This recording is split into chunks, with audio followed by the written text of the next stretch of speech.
World Igbo Congress otu ohi izugbo nke ndị Igbo bi na mba ofesi ala America ga-enwe ọgbakọ ukwu n'obodo Nashville, Tennessee mgbe ọnwa asatọ nke afọ agba mkpụrụ ụbọchị 30 wee ruo mkpụrụ ụbọchị 2 nke ọnwa itenaanị n'ụlọ oriri na nkwari Embassy Suite nke Hilton, Nashville, nọmba 10 Century Boulevard, Nashville, Tennessee 37214. Akọrọ n'ogo ekwentị nke ị ga-eji kpọọ wee hazie ọnụ ụlọ akwa nrahụ maka ezumike gị n'ọgbakọ ukwu a bụ 1-800-362-2779. ọzọkwa 1-800-362-2779. ọ bụ aka na-achị World Igbo Congress n'ala America bụ Prọfesọ Anthony Jiofo na ndị ha na ha so eme ka mmepe ala Igbo, ọganihu na akụnụba tinyere ahụike ndị Igbo kwuru chim ka ụlọ ewuru n'okwute dịka ndị a Lọlọ Nonye Jiofo, ugo nwaanyị izizi nke ndị otu a, Sir Festus Okere, osote onye isi oche, Dr. Mrs. Ifedike, onye isi oche nhazi na atụmatụ maka ọgbakọ ukwu, odeakwụkwọ ọha izugbe nke World Igbo Congress na America, Dr. Richard Nwachukwu, osote odeakwụkwọ nke ọha izugbe World Igbo Congress na America,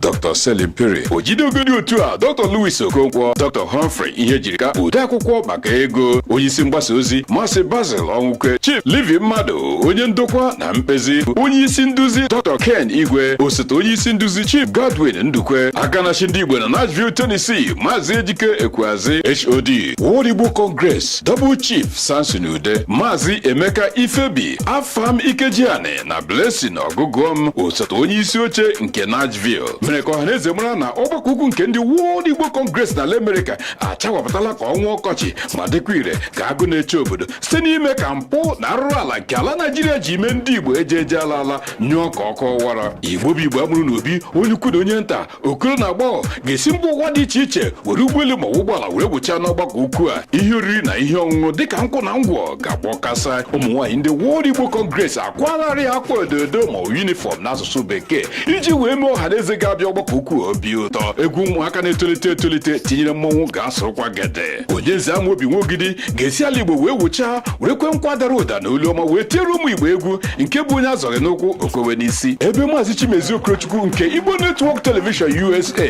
ga-ewere soro mchi ya nke na-achụfu ọnụma n'ọbara mgbali elu kpaji ụmụ Igbo akụkụ. Ya bụ ekwere ka akọrọ gị ihe n'akụkọ were ọsọ na ije ụgbọelu ma ụgbọala wee wuchaa n'ọgbakọ ukwu a ma sorokwa ụmụ Igbo ibe gị were kporie ndụ ma manyekwa aka na weta ego a ga-eji kwado atụmatụ nke ndị Igbo nwere n'obodo anyị maka ihi na aka zuo ọnụ ogbu ijiji.